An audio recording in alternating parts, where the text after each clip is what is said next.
En Radio Portales de Valparaíso presentamos Revelando.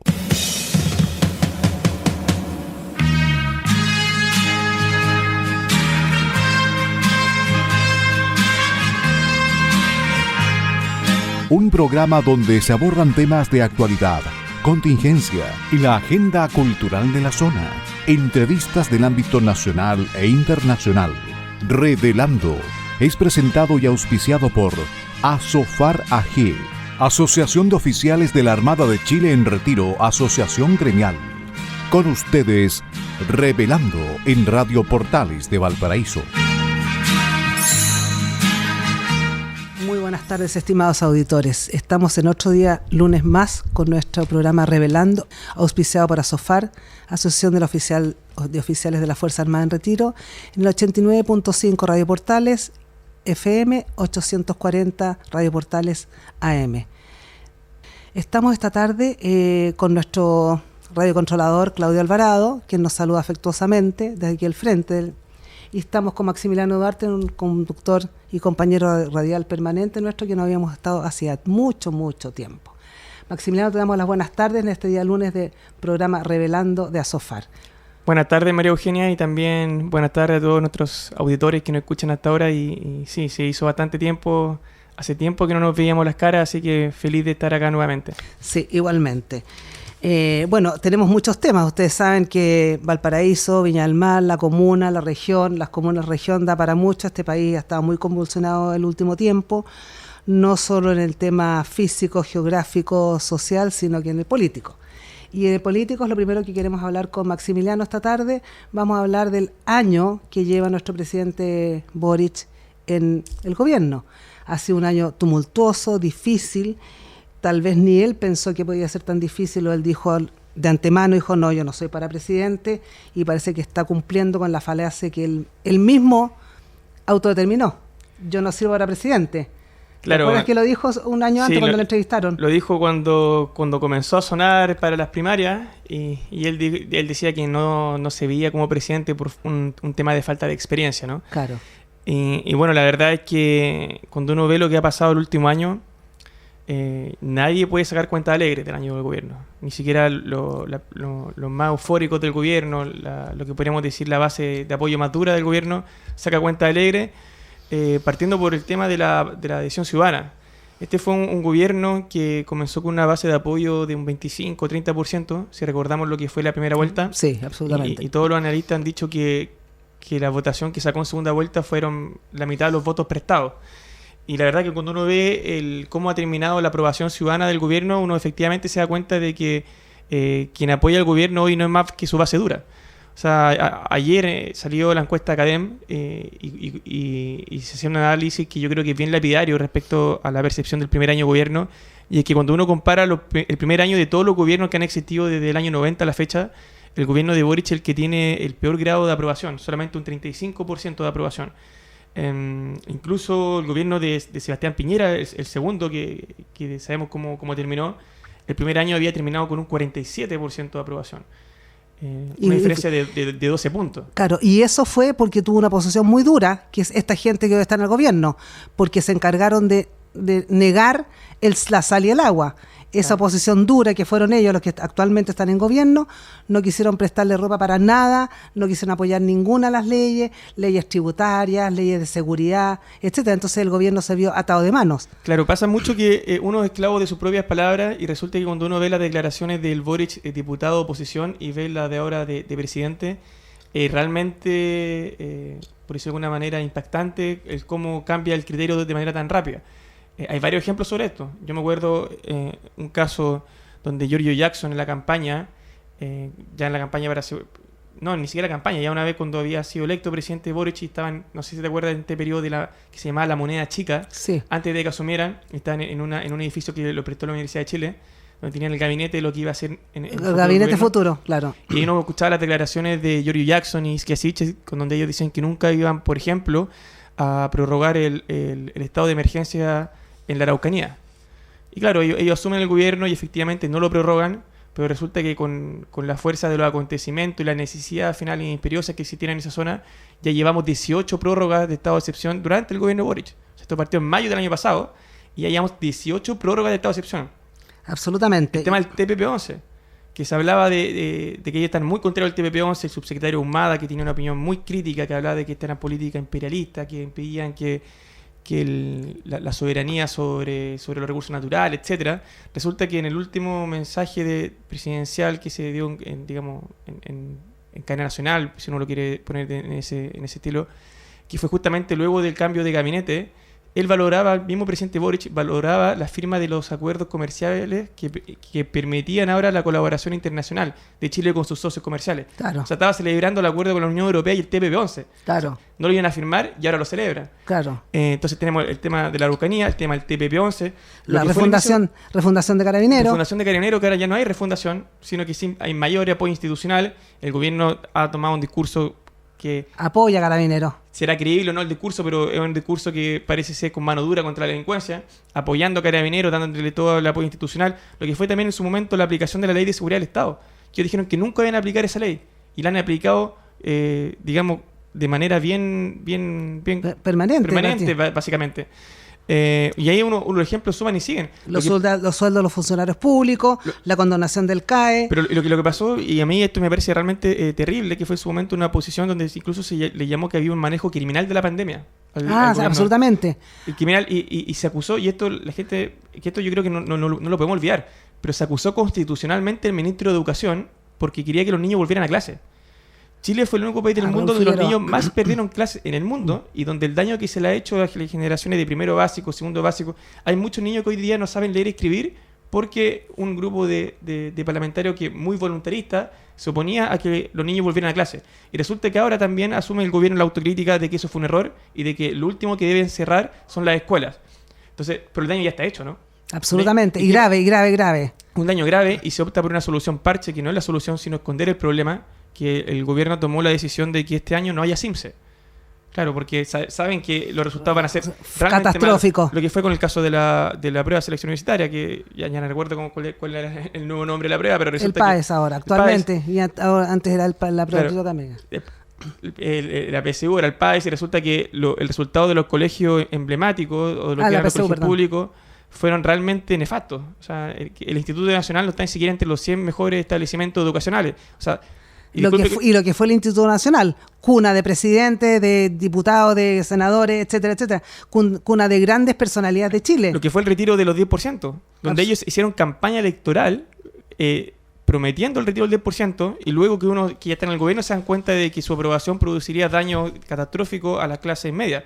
Y ellos mismos decían que el ministro Marcel, cuando era presidente del Banco Central, no sabía de economía en escala humana, que era mano de guagua. ¿Cómo hablar tanta aberración realmente? ¿Cómo hablar tanta aberración y asumir una presidencia de república? O sea, la verdad es que, y los que lo secundan, porque la verdad es que uno no se explica tirarse las mechas. Si uno hubiese escuchado, si alguien un viajero en el tiempo llegara y dijera que Boric iba a ser el presidente que iba a prorrogar por 18 veces el estado de excepción, que iba a estar en contra del 10%, que iba a aplicar como nunca la ley de seguridad del Estado y que iba a mandar a los militares a la frontera para controlar la inmigración, cualquiera habría dicho que ese era un presidente bolsonarista por lo bajo, ¿no? Claro. O sea, para que uno vea que otra cosa con guitarra que se dice bastante, pero la verdad es que cuando uno es gobierno tiene que gestionar la realidad. Ya no basta con discursos que sean voluntaristas, discursos bonitos para la galucha, ¿no? Que eso uno lo puede hacer cuando es parlamentario de oposición. Cuando uno está en el gobierno tiene que gestionar la realidad. Es la realidad la que marca la pauta. Y el gobierno entró con un programa de gobierno que fue rápidamente sepultado por un plebiscito constitucional el 4 de septiembre, donde más de 10 millones de chilenos le dijeron que no querían eso. Y ahí se acabó el gobierno. Eso suena muy duro, pero se acabó el gobierno porque ese era el programa de gobierno. ¿Y qué hubiese pasado? Para Boric hubiese sido el escenario ideal, obviamente, que se aprobara esa reforma constitucional, no solamente por el contenido, sino también por una cuestión política que poco lo han analizado, pero la verdad es que si hubiese aprobado esa propuesta constitucional, el presidente no tendría que asumir ningún costo político. ¿Por qué? Él hubiese podido prorrogar el estado de excepción? No, porque el estado de emergencia no habría existido si se hubiese aprobado esa Constitución. Entonces él hubiese dicho, no, es que yo no puedo hacerlo porque la Constitución no me lo permite. Exactamente. No tiene que asumir ningún costo político porque está cumpliendo con la Constitución. Si hubiese tenido que instalar la Constitución, negociación por rama, el tema de que solamente los fondos de pensiones pueden ser administrados por un ente público. No es que él se haya echado la ISAPRE, o sea, echado la AFP, por así decirlo coloquialmente, ¿no? No es que él no quiera... no quiera negociar con los gremios ni con los empresarios, es que él está cumpliendo con la Constitución, él está instalando la Constitución. Entonces no asumía ningún costo político, porque él solamente se iba a escudar diciendo que él está cumpliendo lo que mandata la Constitución. Y hoy no, hoy vemos que para hacer cada una de esas reformas que eran muy polémicas a nivel constitucional y en el cual el gobierno insiste, ya no basta simplemente con decir que tiene que hacerlo por un deber, no, porque ahora tiene que asumir el costo político de lo que implica convencer a quienes están en la vereda al frente. Y bien difícil convencer al que está a la vereda al frente cuando más encima uno lo trata de delincuente, ¿no? Porque eso fue lo que pasó con la reforma tributaria. Absolutamente. O sea, resulta que se rechaza la reforma tributaria, el presidente, Mario Marcel, todos los ministros salen con el mismo mensaje, la misma minuta, que dice que aquellos que se opusieron son los evasores de impuestos. Claro. Cuando resulta que esa parte del proyecto era la única que generaba consenso transversal en todas las bancadas. De hecho, la actual oposición le dijo al ministro Marcel, mire, ¿sabe qué? Está muy problemática esta reforma tributaria, pero dividíamosla en dos. Dejemos por un lado la evasión y la ilusión de impuestos, lo aprobamos todos juntos y después discutimos lo otro. No, el gobierno quiso todo o nada. Junto. Entonces, fue muy soberbio, ¿ah? Muy soberbio, no con todos los votos. Y resulta que ahora para insistir en ese proyecto ya no le basta una mayoría. Tiene que ir al Senado a buscar 2/3.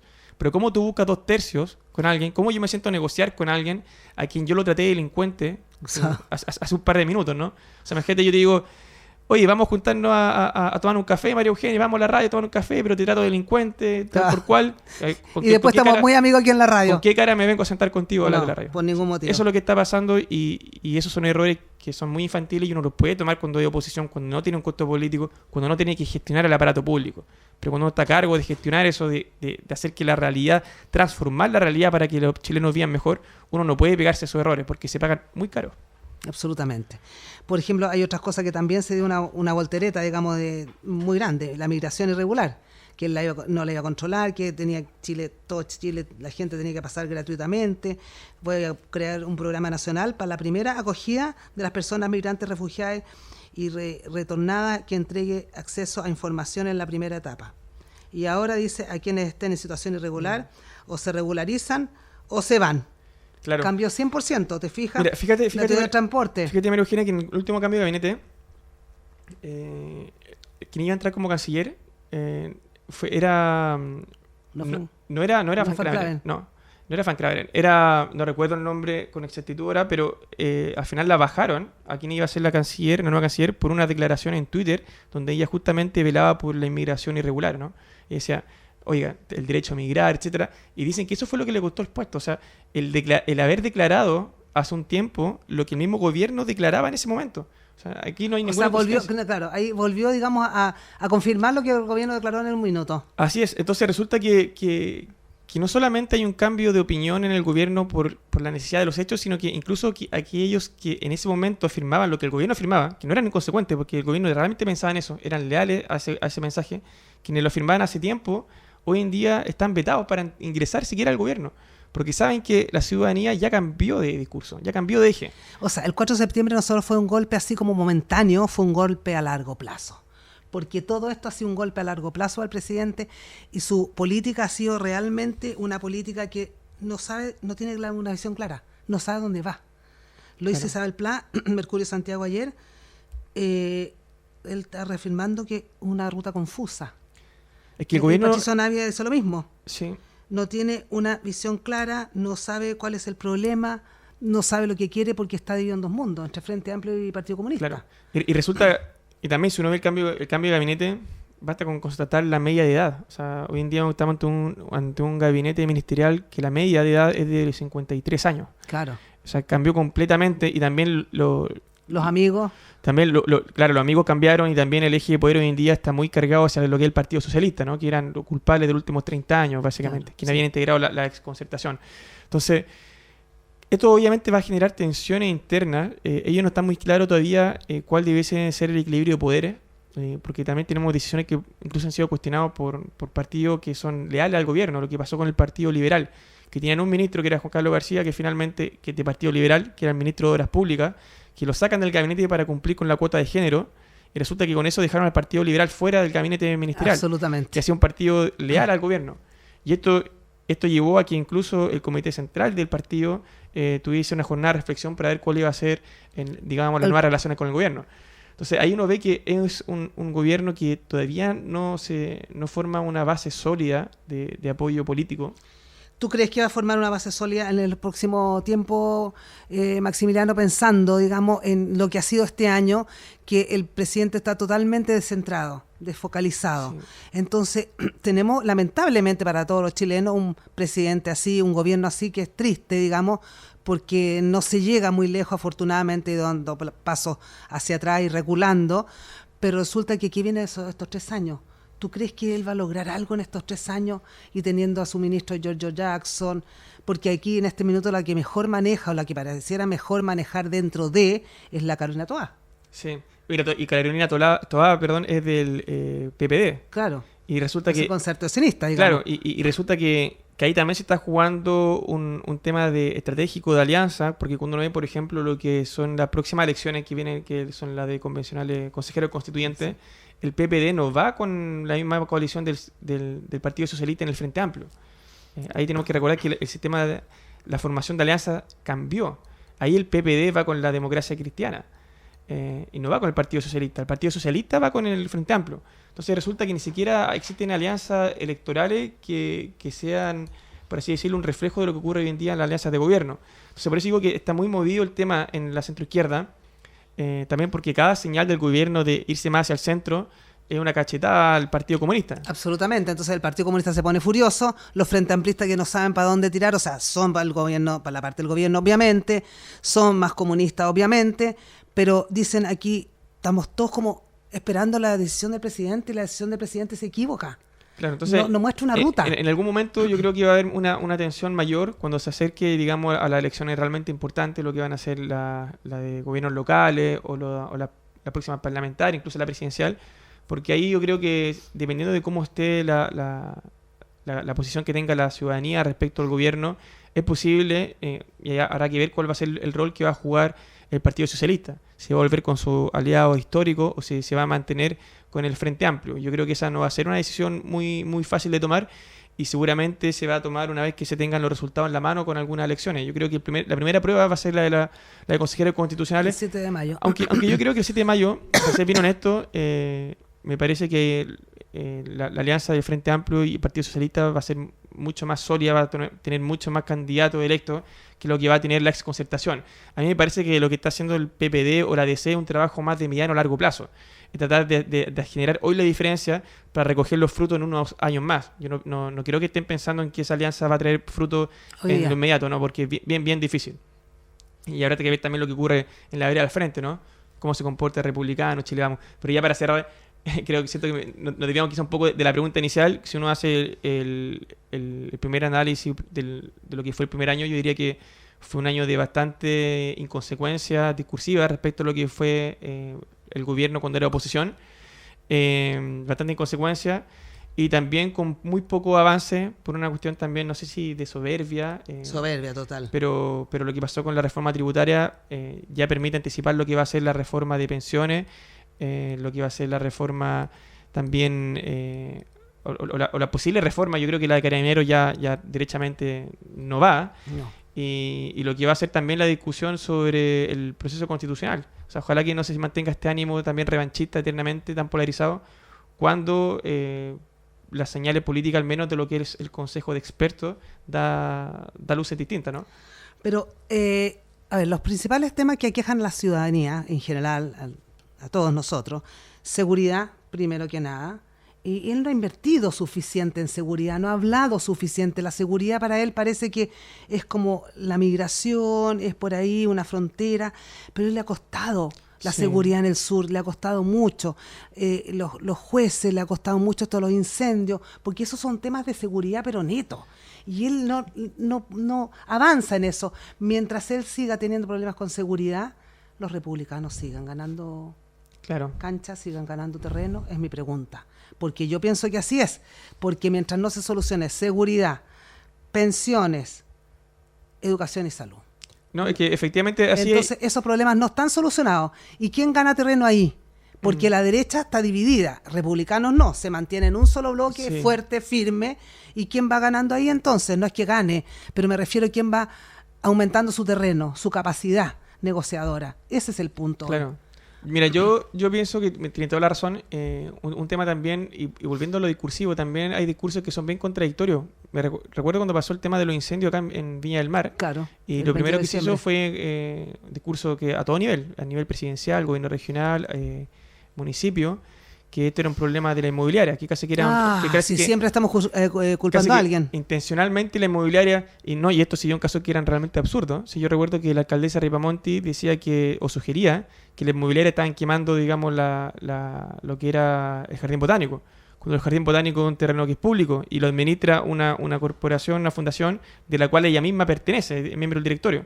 Entonces, es imposible porque la teoría conspirativa dice que las inmobiliarias queman terreno para luego venderlo, ¿no? Pero uno para poder vender primero tiene que ser dueño. Claro, si no es dueño no Y puede resulta- vender nada. Y resulta que el dueño es el Estado ahí. Claro. Entonces no tiene ningún sentido. Y además que eso es un área que está protegida a nivel de planes reguladores. Entonces, es un lugar que no se puede construir, en primer lugar, y en segundo lugar, es un terreno que pertenece al Estado y que quien lo administra, quien forma parte de esa fundación, es la propia alcaldesa. O sea, es una responsabilidad por donde se le mire. Y digo este caso porque también cuando fue los incendios en el sur, Lo mismo. se decía que era esta la empresa forestales. Absolutamente. Entonces, y luego cuando ya se dieron cuenta de que efectivamente que había un problema de intencionalidad y de que efectivamente había gente quemando y lo que pasó acá en Viña del Mar, o los principales sospechosos son unos jóvenes que están fumando pasta base. Y lo que está pasando en el sur está muy vinculado también a lo que es el conflicto mapuche. Absolutamente. Entonces, eran conejos, claro. claro. El tema de Entonces, cambio Montes, por climático, favor, le echan claro. la culpa a los conejos, A los conejos. pero resulta que todo el mundo sabe que más del 90% de estos casos son intencionales, y ya con la cifra, cuando salió el ministro de Agricultura echando la culpa a los forestales, tuvo que ser la misma ministra Tobá a corregirlo, ¿no? Qué Porque vergüenza. porque no solamente culpó a la empresa forestales, sino que además sugirió que entonces las empresas forestales debían pagar un royalty nuevo Absolutamente. para hacerse cargo de esto, para mitigar estos riesgos. Pero ¿cómo Entonces, tan- Ahí se echó en contra. Entonces, ¿qué pasó ahí? De pensamiento tan- Y disculpa lo coloquial, pero ahí se echó encima tanto a la ministra Toá, que tuvo que decir, no, esto en verdad no son las forestales, son casos intencionales que lo estamos investigando. Y en segundo lugar, al ministro Marcel, que dijo que no, que el royalty de las forestales no está incluido dentro del programa de gobierno ni de la reforma tributaria, que, bueno, finalmente ya no saben recha- qué hacer? se rechazó. Entonces hay conflicto interno. Entonces cuando tú no tienes siquiera claro un discurso, es muy difícil luego después gestionar con un discurso. Si ya es difícil gestionar con un discurso claro, imagínate lo difícil que es gestionar cuando no tienes claro discursivamente hacia dónde va. Entonces ese es el problema que pasa con la seguridad. Como tú dices, acá lo que pasa en toda otra parte del mundo, lo que muestran las encuestas, nuestra encuesta, la encuesta Piensa, lo que muestra también la encuesta CEP, es que a medida que el gobierno no se haga cargo de la seguridad de manera eficiente, lo que hace es dejar, por así decirlo, desnudo el sistema democrático y la gente comienza a sospechar. Dice, oye, pero resulta que esto que se llama democracia, que era tan bueno, no está siendo eficiente para resolver nuestros principales problemas. Entonces la gente se empieza a inclinar por ciertos liderazgos que son de corte más autoritario. Exactamente, absolutamente. Esto es lo que está pasando. Entonces, Absolutamente. lo que está en juego... Y la gente ya prefiere perder la libertad pero versus Sí. democracia. Nosotros tenemos justamente una pregunta que... O sea, perdón, que- versus autoritarismo, pero que me pongan las reglas claras y me digan hacia dónde voy y qué tengo que hacer. Tal cual. La gente que es capaz de sacrificar No. incluso sus derechos o sacrificar parte del sistema, de la bondad del sistema Democrático, democrático con tal de que alguien exactamente. ponga orden. Sí, Y eso, nosotros tenemos una pregunta que es tal cual. Y resulta que ya aumentó 3 puntos quienes prefieren un régimen autoritario. En la encuesta CEP aumentó 9 puntos quienes prefieren un régimen autoritario por ser uno plenamente democrático. Entonces, esto es caldo de cultivo para que mañana llegue una persona, digamos, que tenga un discurso mucho más frontal, más autoritario. absolutamente. Y que Estamos puede- esperando eso. En el fondo uno ve Viña, Valparaíso, ciudades abandonadas totalmente y dice, si no hay una mano firme, o sea, una autoridad autoritaria. Y el problema es que cuando uno va por ese discurso, puede que al final Gatilla uno todo. deje el tejo demasiado pasado y resulta que al final, oye, no queremos mayor restricción de libertades. Porque claro, aquí lo que mucha gente pide es restrinjan las libertades. O sea, yo jamás hubiese pensado hace 5 años, hace 4 años que iba a haber marchas pidiendo estado de excepción constitucional. Si cuando pasó esto de los primeros estados de emergencia, esto que queda a propósito del 2019, todos decían, esta es una generación que nunca vivió un toque de queda. Claro. yo nunca había vivido un toque de queda. Y resulta que hoy en día, y estado de excepción, por lo general nosotros éramos testigos de estados de catástrofe, ¿no? Que eran por terremoto, inundación, siendo, pero nunca estado de emergencia por conmoción en el orden público. Y resulta que hoy en día puede ver que incluso en el norte hubo, y esto lo recuerdo perfecto porque se estaba discutiendo en la Convención Constitucional, en la Convención 1. Claro, exactamente. En paralelo que no se establecía, no se consagraba el estado de emergencia, había una marcha en el norte donde las personas marchaban para que se declarara el estado de emergencia. O sea, yo nunca había pensado una marcha donde las personas piden que se les restrinjan sus libertades pero para que se controle la delincuencia. Pero absolutamente. Entonces, esto es muy complejo porque el gobierno tiene que entender y ser menos personalista, que lo que está en juego no es el éxito o fracaso de su gobierno. Si todo el mundo sabe que los gobiernos van y vienen, aquí lo que está en juego son las bases democráticas, porque a medida de que no se controle eficientemente la delincuencia, la gente va a mirar con mayor sospecha el sistema democrático. Exactamente. Vamos a una pausa musical. Maximiliano Duarte, estamos contigo esta tarde. Me encanta este panel radial que tengo. Has venido poco, así como yo también, tengo que decirle a mis auditores del programa Revelando, pero ya nos vamos a juntar más este año. Vamos a una pausa musical. Un lindo tema les tenemos para esta tarde y ya volvemos. Maximiliano, me parece interesante lo que estamos hablando. Volvamos un poco a los temas de democracia, libertad, lo que tú estás hablando, me parece relevante. La gente que está pidiendo en la calle, si no, yo te pregunto a ti y me preguntas a mí, tal cual. Yo no he sido encuestada ni por ni Fundación Piensa, ni por CADEM, ni por CEP, pero yo en este minuto prefiero autoridad. Y la gente está pidiendo autoridad versus restricción de libertades, y versus más adelante democracia, porque sí, vamos hacia allá. Entonces estamos en un conflicto grave, severo para nuestro país y nuestra gente. Sí, yo pienso que el gobierno de cierta manera lo lee, o sea, ya es evidente, en un momento lo negaba, ¿no? Había una especie de negación, de que no, que la delincuencia sigue igual, que esto es una cuestión, una campaña de miedo orquestada, una campaña del terror que está por los medios, y resulta que cuando uno ve las cifras hoy en día, y cifras oficiales, de que da la Subsecretaría de Prevención del Delito, resulta que el delito aumentó más de un 40% respecto al año anterior. Ahora, uno siendo bien honesto, viendo las cifras, lo más honesto es revisar y comparar las cifras de este año, del 2022, con la del 2019. Porque en pandemia, 2020 y 2021, hubo una baja drástica de delitos. Porque estábamos en toque de queda, estamos encerrados todos en nuestras casas. Pero incluso cuando uno ve la cifra, en el total de delitos, si bien bajó un poco, si uno compara el 2019 y el 2022, aumentaron significativamente la proporción del total de lo que son los delitos violentos. O sea, estamos hoy en día en la cifra histórica, máximo histórico, en los últimos 10 años por lo menos, de lo que son las violaciones, lo que son los homicidios y lo que son los robos de vehículos motorizados.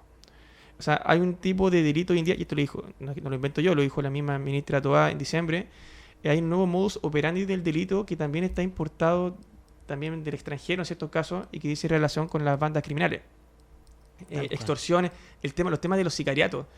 O sea, antes cuando uno escuchaba temas de sicariato era una cuestión realmente excepcional. Y le parecía tan lejano a nosotros, qué paz vivimos en este país, decíamos. Y estos casos se dan todos los días, ahora se dan todos los días. De hecho, hubo un caso que fue poco comentado en la prensa, que fue uno que se dio en Chihuahua hace 2 semanas, donde asesinaron a un conductor, un chofer de micro, por 20 lucas. O sea, imagínate. O sea, eso vale la vida humana. Claro, la vida vale 20.000 pesos. Sí. Y son casos realmente graves que, claro, generan una percepción de inseguridad realmente que la llevan a un pic. Nosotros en la última encuesta piensa también, y esto lo vinculo de seguridad porque hay dos cosas que van en carriles separados, pero están muy relacionadas en parte, que es, por un lado, el número total de delitos, que como te digo, si bien está más bajo, incluso que el 2019, un poquito más bajo, ha aumentado muchísimo los delitos violentos. O sea, aquí no basta, mayor violencia en los delitos, absolutamente. Aquí no basta con hablar de delitos a secas y meter todo en un mismo saco, porque no es lo mismo un hurto, o sea, que uno mira para otro lado y te sacan el celular, a que alguien te pega un cuchillazo y te quita el mismo celular. Son dos delitos completamente distintos. Y muy graves. Y lo segundo es lo que está aumentando más. O sea, hoy en día el modus operandi del delito es mucho más grave. Y la gente está con susto. La gente está con susto de salir a la calle, está con susto de salir a comer afuera, anda mirando que dónde entro con más seguridad, las calles se pusieron inseguras, todo se puso inseguro. Y eso que la percepción de inseguridad, que no necesariamente está correlacionado, porque hay ciertos periodos donde hay mayor sensación de seguridad y los delitos se mantienen estables, porque la sensación de inseguridad también viene moldeada por otros fenómenos. Por ejemplo, cuando uno pasa por una calle sin iluminación y toda rayada, ahí aumenta la percepción de inseguridad en ese sector. No necesariamente, y aunque el delito se mantenga constante. Pero resulta que hoy día estamos en el peor de los mundos porque tenemos delitos más violentos y además mayor percepción de inseguridad. Y nosotros en nuestra encuesta de piensa que hacemos todos los años, por primera vez vemos que los indicadores de percepción de inseguridad suben tan drásticamente. O sea, las personas se sienten menos seguras en los espacios públicos e incluso también en su vivienda. En la propia casa. O sea, absolutamente. Por lo general, 6 de cada 10 chilenos siempre, en los últimos 3 años, se sentían seguros en su casa. Uno puede decir, oye, chuta, ya es peligroso que 6 de cada 10 nomás se sientan seguros. Nosotros preguntamos del 1 a 7 qué tan seguro se siente. 6 y 7 es muy seguro, o sea, eso es seguro. Y solamente 6 de cada 10 daban esa nota. Y resulta que en la última encuesta, la del 2022, fueron 5. O sea, ya bajando. O sea, bajó de un 58% en 48%, bajó 10 puntos. También hubo cambios significativos, no solamente en percepción de miedo, sino también en comportamiento de la persona. Porque aquí, y poniendo más pelo en la sopa, una cosa es el número de delitos, en segundo lugar es la percepción de inseguridad, y una tercera cosa es si que a propósito de la percepción de inseguridad yo cambio mi conducta. Y hay personas que han cambiado su conducta, y uno eso lo ve también en otro módulo de nuestra encuesta de calidad de vida. Por ejemplo, si en el año pasado el 2% de los ciudadanos de la región de Valparaíso invertían en seguridad privada, hoy son 4%. Uno puede decir, ya, no es mucho, pero claro, pasamos de 2 a 4, o sea, el doble. A ver, yo fíjate que tengo un ejemplo así como bien básico, porque yo permanentemente voy a Santiago y voy sola.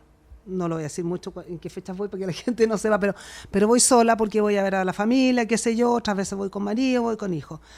Pero la verdad es que tengo que ver bien a qué horas salgo de Valparaíso Viña, a qué horas regreso. Es muy importante porque cualquier hora después de las 4 de la tarde ya prefiero no regresar. Entonces regreso día siguiente, subsiguiente, 12 del día.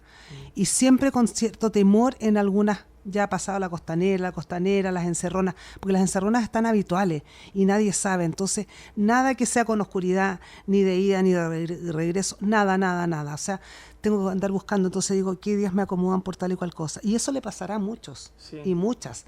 O sea, la verdad es que está muy difícil. Sí, acá en nuestra región tenemos un problema particularmente con lo que son el robo de vehículos motorizados, no necesariamente en Cerrona, porque no es tan común como en Santiago. O sea, en Santiago uno se mete en autopista y tremendo, por eso te digo. Y ya uno anda medio psicoseado manejando porque ve que uno al lado te sigue más o menos de cerca. Acá ese fenómeno a ese nivel no, pero sí ha habido mucho robo de vehículos motorizados, particularmente en Concón, ha aumentado explosivamente. O sea, cuando uno estaciona, sale a hacer un trámite y vuelve y no está el auto. Absolutamente. A 9 de la mañana, desde la mañana, no importa la hora. Eso está pasando muchísimo. Hay que ponerle GPS al auto. Claro. Aviso ahora. Y lo otro es, disculpa que te insista en esto, pero que es la percepción de seguridad, que también está muy relacionada con otros factores. Como te dije, por ejemplo, en Viña del Mar, nosotros vimos que donde más bajó la percepción de seguridad, o lo que es igual a decir que subió la percepción de inseguridad, es en el rodoviario, es en el terminal de buses. Y no hay ninguna cosa que te protege. Es impresionante. Y ahí uno ve, ya, pero ¿qué lleva que las personas se sientan tan inseguros? Y ojo que no hay protección, pues. Lo más grave es que estos son resultados que nosotros dimos a conocer en diciembre, cuando está comenzando la temporada estival, o sea, cuando estaba empezando... Claro, el verano. Fue mucho mayor en el verano. Claro, entonces ahí uno dice, una ciudad que es turística, que la principal actividad económica en el verano es precisamente el turismo, y ya la puerta de entrada tenemos un problema. O sea, la gente ya llega a Viña del Mar, se baja del bus y la percepción de inseguridad aumenta drásticamente como en ningún lugar de la comuna. O sea, el problema es así de complejo. Y eso obviamente afecta no solamente la percepción de inseguridad, que ya en sí es grave, sino que también afecta ahí la actividad económica. Debería haber, digamos, seguridad ciudadana permanente, pero carabineros, porque resulta que seguridad ciudadana, aparte de usar un palo o un puñete o un combo, no detienen a nadie. En cambio, sí, un carabinero con arma, que use su arma reglamentaria, aunque sea, claro, no sé, con bala de fogueo, con balines, con lo que sea, pero que amedrente a la gente. Y eso también se da por un factor que uno podría llamar más estético, que o sea, uno sale del terminal de buses y ve comercio ambulante, ve suciedad, ve una serie de indicadores que uno intuitivamente, como aquí uno por así decirlo, actúan todos los mecanismos de defensa propios de cualquier animal, ¿no? Uno sale de un lugar y ve el entorno y ya más o menos intuitivamente sabe si se siente seguro o no. Y hay en algunos sectores en la región donde las personas se sienten inseguros simplemente por el entorno, independiente del número de delitos. O sea, cuando esto pasa en cualquier lado. El problema es que no sabe cómo salir de ahí, porque dice, a ver, si me voy a pie, o si me voy en un Uber, o si me voy en un taxi, tema costo, porque hay un tema que la gente dice, yo tengo que asociar mi ida, digamos, a la Ciudad Jardín, como se llamaba, etcétera, o Ciudad Bella, yo tengo que asociarla con un costo. Sí. Y ese costo es cada día mayor. Entonces voy a la Ciudad Jardín, voy a Viña del Mar, voy a ver a mi parentela. ¿Qué utilizo? ¿Qué medio? ¿Dónde Sí. me bajo? Y la verdad es que eso entonces es grave para la ciudad. Muy grave, no solo, digamos, en lo personal, sino que lo que viene como ciudad. Porque ya fuimos bajando un montón de cosas. Fuimos bajando el Año Nuevo, el Challenger del ATP que recién partió ayer, el sábado, etcétera, etcétera. Pero de a poco se han ido bajando un montón de cosas Claro. turísticas que traían turismo. El Festival de la Canción, que entregado de medianoche resultó, pero ya vimos que la platea estaba, la mitad estaba con gente, la otra mitad no, por un tema de costo, por un tema de personas que se presentaban, digamos, de los cantantes que se presentaban, las bandas, las orquestas, etcétera. Entonces estamos en un tema dramático Sí. y con poca solución. Pero yo lo que veo, sí, volviendo como la idea original, es que sí ha habido una lectura del gobierno, como digo, que ya se dieron cuenta, porque ya es Sí. evidente. O sea, antes lo negaban y ahora ya los datos hablan por sí solos, tanto los delitos como percepción de inseguridad. Y esto ha ido moldeando incluso a nivel de gabinete ministerial, sí, lo que hablamos delante. Cuando uno ve, por ejemplo, la base de apoyo del gobierno, no solamente que alrededor de un 25 o 30%, cuando uno lo ve por rango etario, y esto nosotros lo hacemos tomando toda la encuesta, no pesca los datos de la encuesta CEP, los datos en bruto, pesca los datos de la encuesta Piensa, lo divide por estrato socioeconómico, lo divide también por rango etario. Resulta que la base de apoyo más fuerte del gobierno está entre los 18 y los 30 años. Ahí está la base de apoyo más fuerte. Y la persona... ¿Y eso tú crees que puede cambiar? Mira, Podría cambiar esa base de apoyo, porque la verdad que los cabros de 18, 30 años igual tendrán que darse cuenta que si salen a la calle los acuchillan, que si salen a la calle ya les pueden robar el celular, que si vienen a Viña también nos pueden sí, asaltar, no mira, sé. Por lo general las personas cuando ya tienen... O son muy idealistas. Mira, es que yo creo que independientemente que uno sea muy idealista, ¿no? Porque son muy idealistas, yo diría que todos lo fuimos quizás en algún momento, pero resulta que hay una cuestión que es bien interesante a nivel político, sociológico, si uno quiere, que cuando más uno, por decirlo de alguna manera, cuando uno es más adulto, las posiciones políticas con el tiempo, si bien varían, la variación no es tan significativa. O sea, por decirte de alguna manera, lo que una persona piensa a los 50, 60 años... Es más o menos lo que pensó a los 30. No, sí, pero al revés, veámoslo al revés. O sea, lo que piensa una persona a 50, 60 años es más... Y cuando esa persona tenga 70, 80 años, quizás varíe algo, pero no tanto. Por eso te digo, claro, es sí, como pensó a los 30. Claro. O sea, lo tuyo, lo mío, lo que es de todos los que estamos aquí, es más o menos lo que hemos mantenido en el tiempo. Claro, y resulta que cuando uno, claro, uno de los 18 años piensa que los cambios ahí son significativos por cuestión de años. O sea, lo que uno piensa a los 15 ya completamente lo que piensa a los 18. Lo que piensa a los 18 quizá varía algo a los 25. Pero ese rango es muy peligroso que un gobierno apueste que su base de apoyo sea tan joven. Uno, por una cuestión porque la gente cambia de opinión, como te digo, y esas variaciones son más significativas a esa edad. O sea, lo que yo pienso a los 30 años, que a los 25 años no va a ser lo mismo que yo piense a los 35. Perfecto. Porque hay cambios de vida que son muy drásticos. Perfecto, uno comienza a trabajar, por lo general uno empieza a formar familia. Entonces, el impacto a la vida es muy grande y eso trae consecuentemente también cambio en la forma de ver la vida. Claro, tal cual. Cambio después no, cuando ya tiene 50 ya tiene los hijos, ya hicieron, los 60 lo mismo.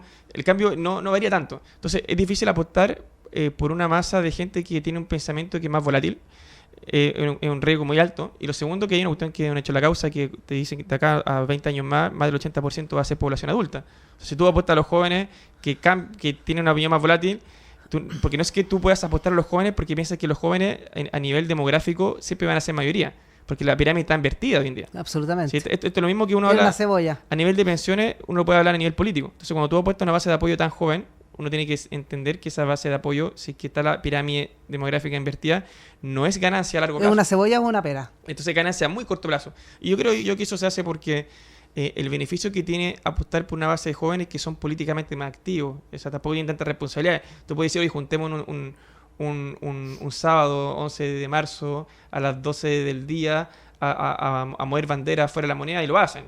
Claro, en cambio, la persona que tiene que salir a manejar una micro para ganarse la vida, los taxistas, la gente que tiene que trabajar el fin de semana, no va a ir a ondear bandera fuera de la moneda, ¿no? Porque tiene cosas más importantes que hacer. Claro, entonces está preocupado del sustento familiar, personal. Uno apuesta a una base de apoyo que es políticamente más activa y que es más eficiente en la generación de ruido. O sea, lo estoy simplificando mucho el argumento, pero es para que se entienda.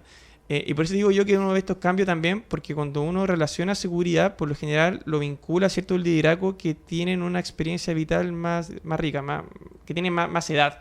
Entonces, por eso que los cambios de gabinete últimamente han apostado por liderazgos que tienen su experiencia de vida y que pueden generar discursos que hagan sentido, no solamente que hagan sentido, sino que cuyos voceros también generen simpatía a la gente. Cuando uno habla a un cabro de 20 años, 18 años, hablando de seguridad, mano dura, dice, oye, pero no me convence mucho. A cuando viene un Panzer, por así decirlo, utilizando como Claro. lo insulsa en ese momento. Absolutamente. Cuando uno ve un Panzer, o un Ricardo Lago incluso. O uno ve a Monsalve. Y por eso yo creo que los liderazgos que tienen mayor edad y que tienen más experiencia de vida y que han podido manejar consecuentemente situaciones de emergencia en periodos anteriores son los que están hoy en día mejor valorados. Si los ministros mejor valorados hoy en día son Toá, Marcel, y cuando uno ve a nivel subsecretario también, Monsalve probablemente sea el ministro con mayor aprobación. Sí. Y ahora se fueron varios jóvenes. Sí. Se fue Cuadrado, claro. se fue Ahumada. Y no hay mucha paridad de género tampoco, porque la paridad que tantos hombres, tantas mujeres le dio lo mismo, necesitaba gente. De hecho dicen que al principio van a haber 7 cambios de gabinete y terminaron en 5. Sí. Entonces la verdad que nadie se explica por qué no salió el ministro de Educación. Rarísimo, entre el exabrupto. No, es que los ministros de Educación, esto es que por eso uno ve, si uno juzgara con los mismos lentes de hoy a cómo lo hicieron ahí en el pasado, yo me imagino, o sea, imagínate, Mario Eugenia, que el presidente Piñera un día anterior al 8M, o sea, el 7M, Sí. sale su ministro de Educación y a una parlamentaria de su propia coalición la manda derechamente al hospital del Pero Congreso porque la mandó descompensada de Pero tanto que la gritoneó. absolutamente. O sea, yo me imagino que ese ministro de Educación de Piñera hubiese gritoneado tanto a una parlamentaria que la manda al hospital y al 8M al día siguiente salen todos a marchar hacia la moneda, ¿no? O sea, hubiese sido un escándalo internacional. Absolutamente. Y aquí pasó como piolita. Claro. O sea, resulta que está muy indignado el gobierno porque no consiguió los votos de la reforma tributaria y esos 3 votos que no tuvieron fueron precisamente de personas que dijeron que a propósito de este episodio del ministro, con este exabrupto, iban a recortar las relaciones con el gobierno. Entonces, ahí uno ve esta inconsecuencia en la forma en que uno trata al gobierno cuando hay oposición a cuando uno se percibe a sí mismo cuando ya está dentro. Pero esto hubiese sido un escándalo, lo del ministro de Educación, si hubiese ocurrido en un gobierno de Piñera. O en cualquier gobierno de derecha, creo yo. Pero aquí mejor me iría para el lado. Hay una frase que a mí me causa mucha gracia que se le atribuye también al municipio de Jorge Charp, de quien era una asesora muy, muy cercana. Si mal no recuerdo, puede haber sido Tania Madariaga. Sí. En caso de esto también de acoso sexual, que hubo acoso laboral que hay en el municipio.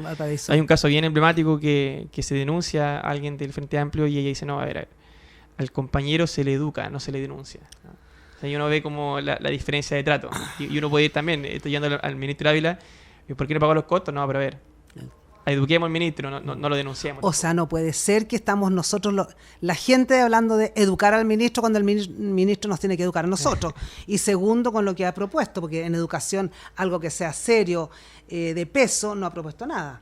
Liceos emblemáticos se están yendo a la chuña, el tema de calidad de educación o sea, no hay ni una parte que haya tocado el tema de calidad de educación, Mira, que es lo principal que falta en este país. Sí, fíjate que el problema, por eso, y volviendo a lo mismo, si el tema es tan grave que hoy en día los niños que van al colegio no tienen siquiera el esquema de vacunación completo.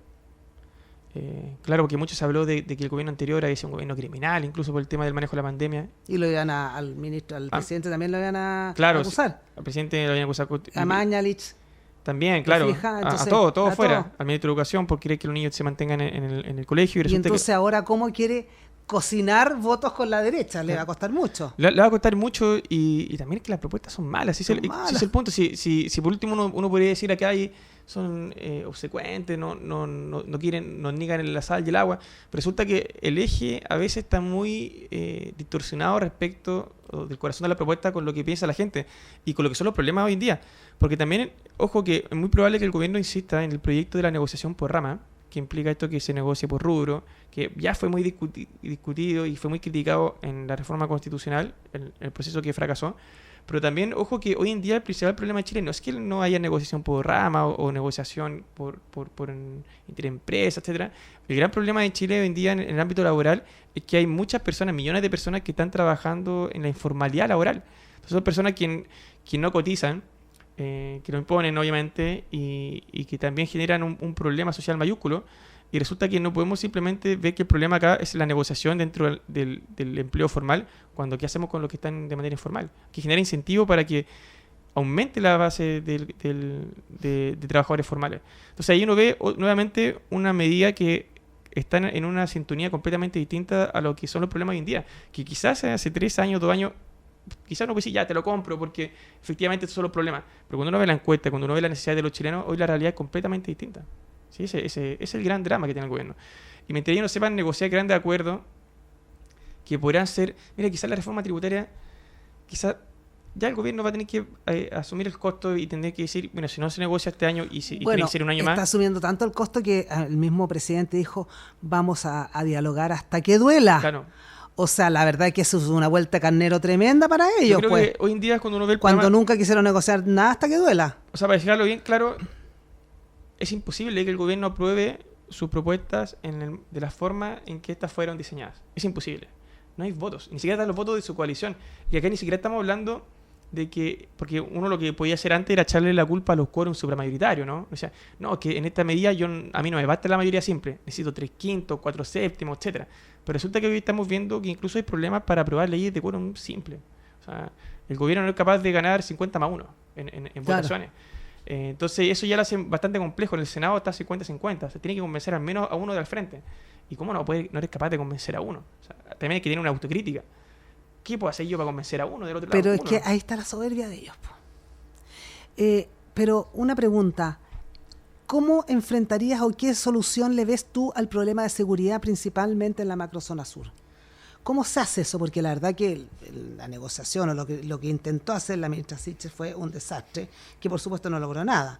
El presidente amenazando que va a ir a cada rato, nunca va porque hay un incendio y otra cosa.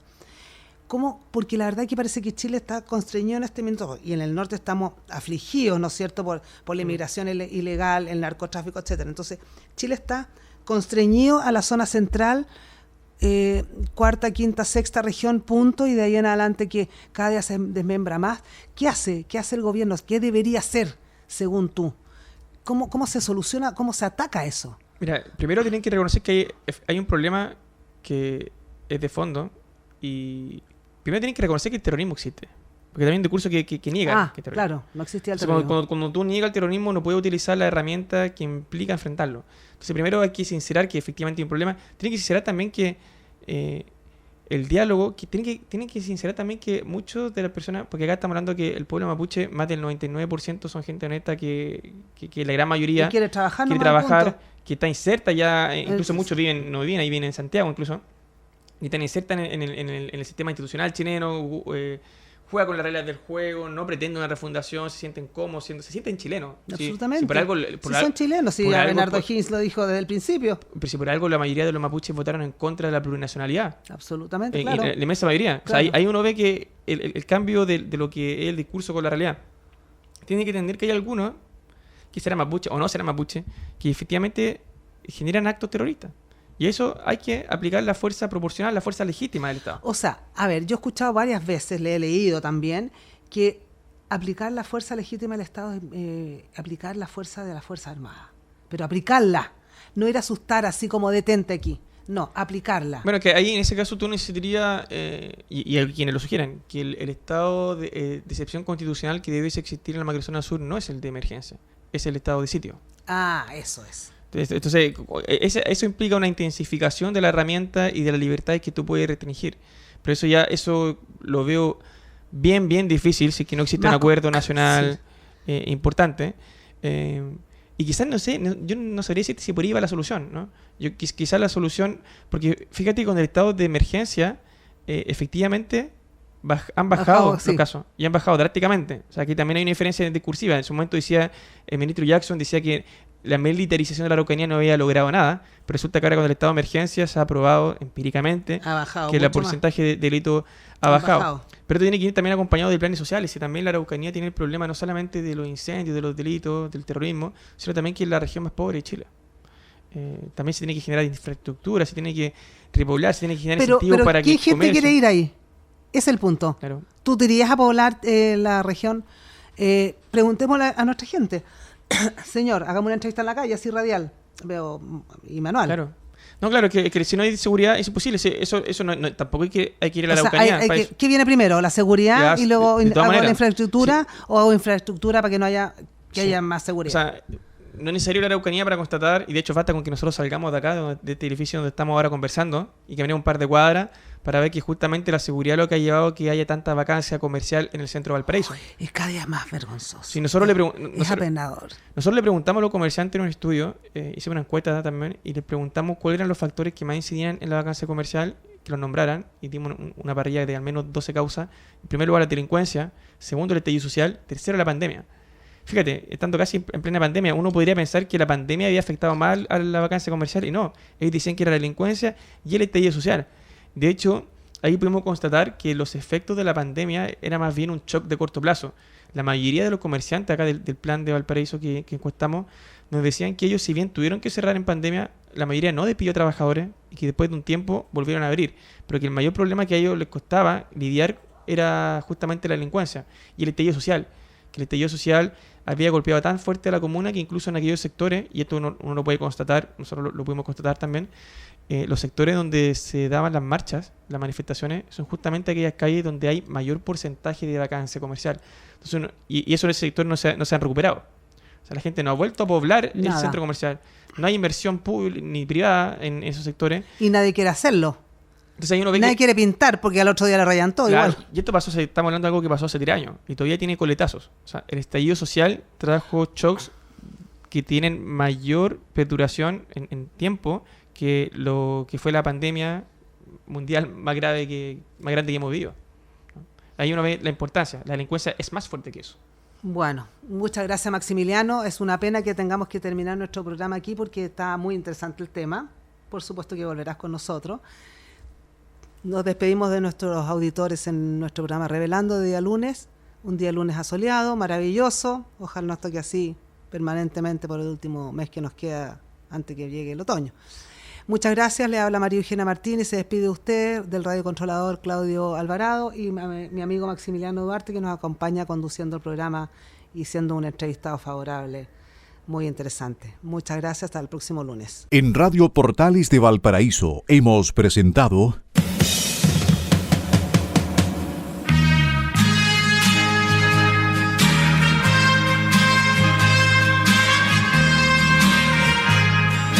Revelando, un programa donde se abordan temas de actualidad, contingencia, entrevistas del ámbito nacional e internacional. Revelando es presentado y auspiciado por Asofar AG, Asociación de Oficiales de la Armada de Chile en Retiro, Asociación Gremial. Sintonícenos en un próximo programa. Buenas tardes.